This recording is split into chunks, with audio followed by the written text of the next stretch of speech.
السلام عليكم ورحمة الله. نتمنى تكونوا بخير وعلى خير. اليوم جيت نشارك معكم هاد العصير كيجي زوين ولذيذ وخاتر. هنا في المكونات غنحتاجو نص لتر ديال العصير ديال الليمون عصرته، وعندي ربعة ديال الفريز كان عندي في الفريكو من قبل، وعندي ربعة ديال البربة سلقتها وقشرتها. بالنسبة للفريز ديما خذوه وديريه في الفريكو، كيجي في العصائر كيجي لذيذ وزوين. وبالنسبه لهذا العصير راه ما زدتليش السكر، خليته بالحلاوه الطبيعيه ديال البربه والفريز والعصير ديال الليمون. هنا في الكاس ديال العصير هذه هي الطحانه اللي خديت في داك الفيديو اللي شاركت معكم من قبل.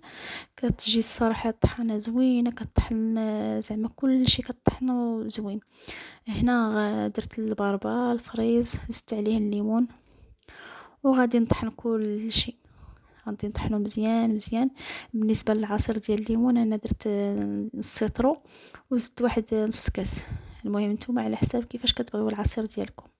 انا هكا جاني خاتر بهاد المكونات اللي عطيتكم، كيجي على هاد الشكل، كيجي خاتر وكيعطي كميه كثيره وكيجي بارد مع داك الفريزه اصلا كان في الفريغو، كيجي بارد ومنعش وما كتبانش هذيك البربه نهائيا، المذاق ديالها ما كيبانش.